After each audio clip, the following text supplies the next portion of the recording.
नमस्कार. आज आपण छत्रपती शिवाजी महाराजांच्या कारकिर्दीतल्या काही महत्त्वाच्या पण कदाचित थोड्या कमी चर्चिल्या गेलेल्या पैलूंचा जरा सखोल आढावा घेऊया. विशेषतः त्यांच्या कर्नाटक आणि दक्षिणेकडच्या मोहिमा. हो, नक्कीच. आपल्याकडे काही ऐतिहासिक नोंदी आणि लेख आहेत. म्हणजे महाराजांची एक सागरी मोहीम आहे, एका किल्ल्याची माहिती आहे आणि अर्थातच त्यांची ती भव्य दक्षिण दिग्विजय मोहीम. बरोबर. तर या सगळ्या माहितीमधून महाराजांचं फक्त लष्करी कौशल्य नाही, तर त्यांची प्रशासकीय बाजू, त्यांची सामाजिक दृष्टी, हे सगळं समजून घेण्याचा आपला प्रयत्न राहील. हो, चला तर मग. सुरुवात करूया का त्या सागरी मोहिमेपासून? बसरूरची मोहीम. ऐकले की ही त्यांची पहिली आणि एकमेव नौदल मोहीम होती. हो, अगदी बरोबर. ही घटना आहे फेब्रुवारी 1665ची. म्हणजे सिंधुदुर्ग किल्ला बांधायला घेतला त्यानंतर लगेचच. महाराजांनी जवळपास 88 जहाजं आणि एक 4000 सैनिकांचा पायदळ घेऊन थेट कर्नाटकातल्या बसरूर बंदरावर मोहीम काढली. अच्छा. आणि हे बसरूर तेव्हा महत्वाचं होतं वाटतं. हो, खूप. काय आहे की तिथे पोर्तुगीज आणि डच व्यापाऱ्यांचं मोठं प्रस्थ होतं. त्यांची व्यापारी मक्तेदारी होती. तर महाराजांचा उद्देश दुहेरी होता.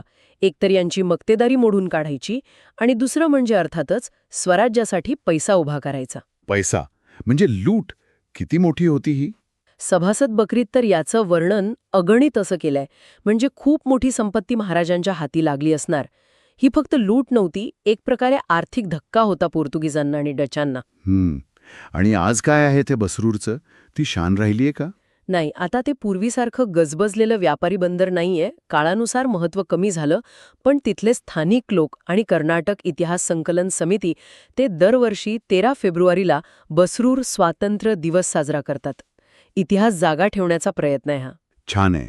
हो, आणि तिथे अजूनही काही जुन्या मंदिरांचे अवशेष दिसतात, जसं तुळुवेश्वर मंदिर वगैरे. म्हणजे समुद्रावर लक्ष होतंच, पण जमिनीवर पण किल्ले बांधले. भीमगड किल्ला हा पण याच काळातला. हो, बरोबर. हा बेळगाव जिल्ह्यात येतो, पश्चिम घाटाच्या एकदम उंच कड्यावर. याचं बांधकाम महाराजांनी साधारणपणे 17व्या शतकातच केलं, मुख्यत्वे पोर्तुगीजांपासून संरक्षण करण्यासाठी. नैसर्गिक संरक्षण होतंच त्याला. हो, खूप. किल्ला बांधायला जागाच अशी निवडली होती की तो जिंकणं शत्रूला खूप अवघड जावं. महाराजांच्या निधनापर्यंत म्हणजे 1680 पर्यंत तो स्वराज्यात होता. बरं. आता वळूया त्या मोठ्या मोहिमेकडे. दक्षिण दिग्विजय 1676 ते 78. ही तर खूप मोठी आणि महत्वाकांक्षी मोहीम होती ना? हो, प्रचंड. आणि याचे उद्देश पण खूप व्यापक होते. पहिलं म्हणजे दक्षिणेतली आदिलशाही, जी तेव्हा आर्थिकदृष्ट्या खूप संपन्न होती पण राजकीयदृष्ट्या अस्थिर झाली होती, तिला आणखी कमजोर करणं. दुसरं म्हणजे त्यांना चांगल्या प्रतीचे अरबी आणि इराणी घोडे मिळायचे, त्याचा पुरवठा बंद करायचा. घोडदळासाठी हे महत्वाचं होतं. आणि तिसरा उद्देश? आणि तिसरा, जो मला वाटतं सर्वात दूरदृष्टीचा होता, तो म्हणजे भविष्यात मोगलांशी संघर्ष होणार हे महाराजांनी ओळखलं होतं. तर त्यांच्याविरुद्ध लढण्यासाठी दक्षिणेकडे एक सुरक्षित असा दुसरा आधार, एक सेकंड बेस तयार करायचा होता. कमाल आहे. म्हणजे एकाच वेळी कितीतरी पातळ्यांवर विचार चालू होता. मग ही मोहीम यशस्वी करण्यासाठी काय रणनीती आखली होती? नियोजन जबरदस्त होतं. एका बाजूला त्यांनी मोगलांशी तात्पुरतं करार केला, हुशारीने. त्यामुळे मोघल सैन्य विजापूरच्या आदिलशाहीवर चालून गेलं, म्हणजे उत्तरेकडून धोका कमी झाला. ओके. आणि दुसऱ्या बाजूला गोवळकोंड्याचा कुतुबशहा होता, त्याच्याशी मैत्रीचा करार केला.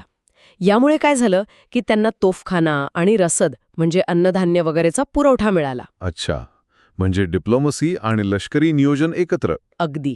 हैदराबादला तर कुतुबशहाने महाराजांचं खूप मोठं स्वागत केलं होतं. आणि प्रत्यक्ष लढाईत काय झालं? मोठे विजय कोणते? अनेक महत्वाचे टप्पे होते. येलबुर्गा इथे आदिलशाही सरदारांना हरवलं. मग सगळ्यात महत्वाचं म्हणजे जिंजीचा किल्ला. हो, जिंजीबद्दल खूप ऐकलंय. तो किल्ला अभेद्य मानला जायचा, पण महाराजांनी तो वाटाघाटी करून म्हणजे लढाई न करता जिंकला मे 1677 मध्ये. आणि त्याला भविष्यातली राजधानी म्हणून मजबूत करायला सुरुवात केली. वाटाघाटीने म्हणजे लष्करी बळासोबतच मुत्सद्देगिरीचा वापर. हो ना. मग वेल्लोरचा किल्ला जिंकला, त्याला जवळपास 14 महिने वेढा द्यावा लागला होता. आणि आदिलशाहीचा तिकडचा मोठा सुभेदार होता शेरखान, त्याला तिरुवाडीच्या लढाईत पूर्णपणे हरवलं. हे सगळे लष्करी विजय झाले, पण तुम्ही म्हणालात की सामाजिक दृष्टी पण होती.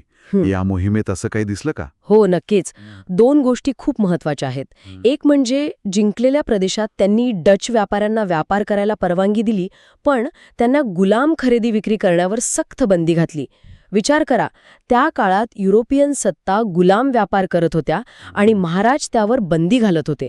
हे क्रांतिकारक होतं. खरंच हे खूप मोठं पाऊल आहे. आणि दुसरी गोष्ट म्हणजे तिरुमन्नामलई म्हणून एक महत्वाचं शहर आहे.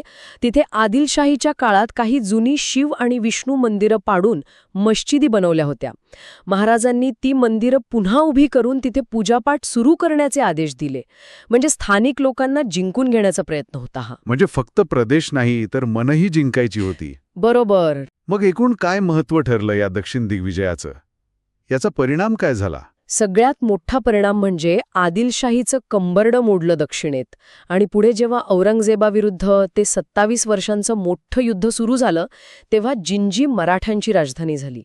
8 वर्ष मोगलांनी जिंजीला वेढा घातला होता. 8 वर्ष?